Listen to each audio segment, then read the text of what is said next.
ika-6 na kabanata. Pag-ingatan ninyong hindi pakitang tao lamang ang paggawa ninyo ng mabuti. Kapag ganyan ang ginawa ninyo, wala kayong matatamong gantimpala buhat sa inyong amang nasa langit. Kaya nga, kapag naglilimos ka, huwag mo nang ipag-ingay pa na gaya ng ginagawa ng mga mapagkunwari. Naglilimos sila sa mga sinagoga at sa mga lansangan upang sila'y mapuri ng mga tao.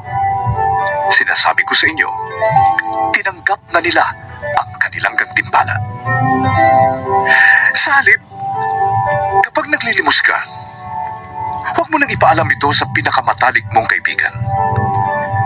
Gawin mo ng lihim ang iyong paglilimos, at ang iyong amang nakakakita ng kabutihang ginagawa mo ng lihim, ang siyang magbibigay ng gantimpala sa iyo.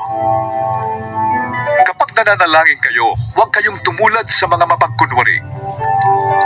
Mahilig silang manalangin nakatayo sa mga sinagoga at sa mga kanto upang makita ng mga tao. Sinasabi ko sa inyo, tinanggap na nila ang kanilang gantimpala. Ngunit kapag mananalangin ka, pumasok ka sa iyong silid at isara mo ang pinto. Saka ka manalangin sa iyong amang hindi mo nakikita, at ang iyong amang nakakakita ng ginagawa mo ng lihim ang siyang magbibigay sa iyo ng gantimpala.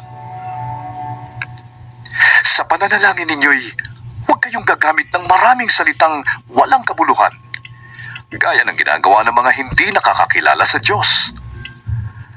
Ang akala nila'y pakikinggan sila ng Diyos dahil sa dami ng kanilang salita. Huwag ninyo silang tutularan. Alam na ng inyong Ama ang inyong kailangan bago pa ninyo ito hingin sa Kanya. Ganito kayo mananalangin: Ama naming nasa langit, sambahin nawa ang pangalan mo. Naway maghari ka sa amin. Sundin nawa ang iyong kalooban dito sa lupa tulad ng sa langit. Bigyan mo kami ngayon ng aming kakainin sa araw-araw,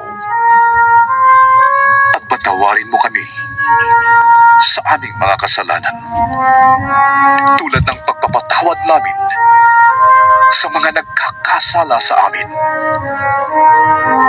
At huwag mo kaming hayaang matukso, kundi iligtas mo kami sa masama. Sapagkat kung pinapatawad ninyo ang mga nagkakasala sa inyo, patatawarin din kayo ng inyong Amang nasa langit. Ngunit kung hindi ninyo pinapatawad ang mga nagkakasala sa inyo, hindi rin kayo patatawarin ng inyong Ama. Kapag kayo'y nag-aayuno, huwag kayong magmukhang malungkot na tulad ng mga mapagkunwari. Hindi sila nag-aayos upang malaman ng mga tao na sila'y nag-aayuno. Sinasabi ko sa inyo, tinanggap na nila ang kanilang gantimpala. Sa halip, kapag ikaw ay nag-aayuno, mag-ilamos ka at mag-ayos ng buhok, upang huwag mapansin ng mga tao na ikaw ay nag-aayuno.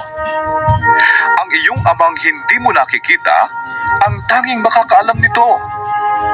Siya na nakakakita ng ginagawa mo ng lihim ang siyang magbibigay ng gantimpala sa iyo. Huwag kayong mag-impok ng mga kayamanan dito sa lupa. Dito'y may naninirang bukbok at kalawang at may nakakapasok na magnanakaw.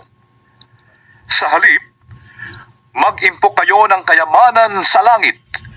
Dooy walang naninirang bukbok at kalawang, at walang nakakapasok na magnanakaw. Sapagkat kung saan naroroon ang iyong kayamanan, ay naroroon din ang iyong puso. Ang mata, ang pinakailaw ng katawan. Kung malinaw ang iyong paningin, paliliwanagan ang iyong buong katawan. Ngunit kung malabo ang iyong paningin, mapupuno ng kadiliman ang iyong buong katawan. Kaya't kung ang liwanag mo'y kadiliman, talagang napakadilim yan. Walang aliping makakapaglingkod sa dalawang Panginoon, sapagkat kapupuotan niya ang isa at iibigin ang ikalawa, maglilingkuran ng tapat ang isa at hahamakin ang ikalawa. Hindi kayo maaaring maglingkod sa Diyos at sa kayamanan. Kaya't sinasabi ko sa inyo, huwag kayong mabalisa tungkol sa inyong kakainin, iinumin o isusuot.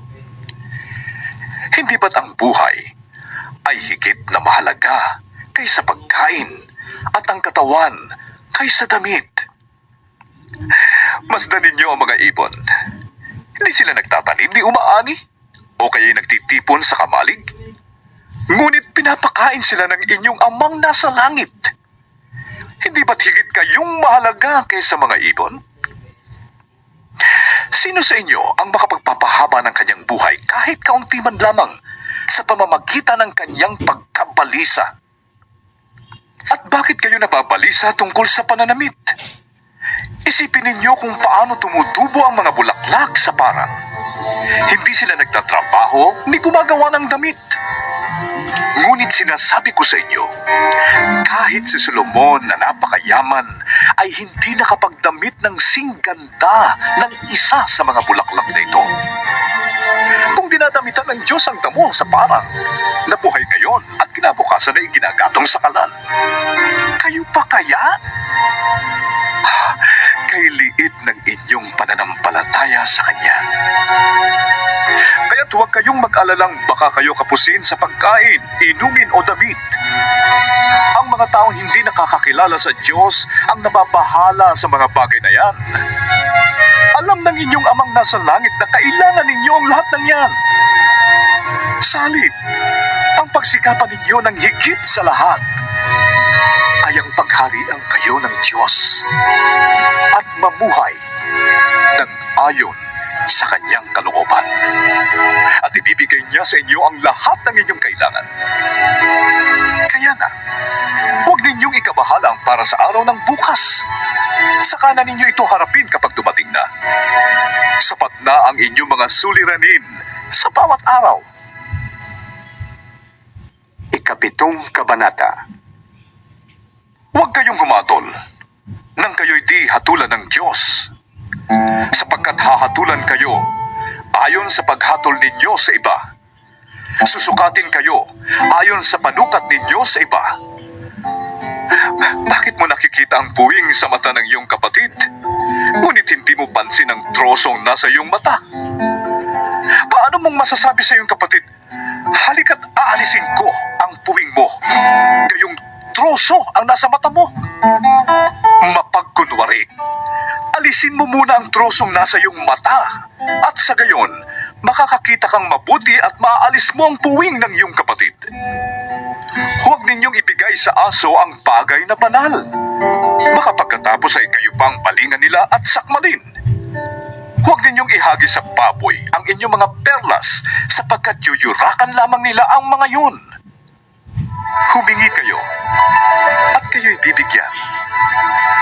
Humanap kayo, at inyong matatagpuan. Kumatok kayo, at kayo'y pagbubuksan. Sapagkat tatanggap ang bawat humihingi. Makakakita ang bawat naghahanap, at pagbubuksan ang bawat kumakatok. Bibigyan ba ninyo ng pato ang inyong anak kapag siya'y humihingi ng tinapay? Bibigyan pa ninyo siya ng ahas kapag siya'y humihingi ng isda? Kung kayong masasama ay marunong magbigay ng mabubuting bagay sa inyong mga anak, gaano pa kaya ang inyong amang nasa langit? Bibigyan niya ng mabubuting bagay ang bawat humihingi sa Kanya. Gawin ninyo sa inyong kapwa ang ibig ninyong gawin nila sa inyo. Ito ang buod ng kautusan at ng mga sinulat ng mga propeta. Pumasok kayo sa makipot na pintuan, sapagkat maluwang ang pintuan at malapad ang daang papunta sa kapahamakan, at ito ang dinaraanan ng marami.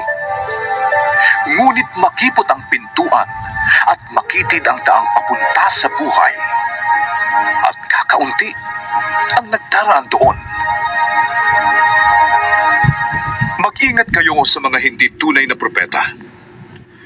Lumalapit sila sa inyo na parang tupa, ngunit ang totoo ay mababangis na asong gubat.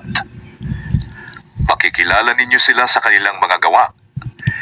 Napipitas ba ang ubas sa puno ng dawag o ang igos sa puno ng matitinik na halaman?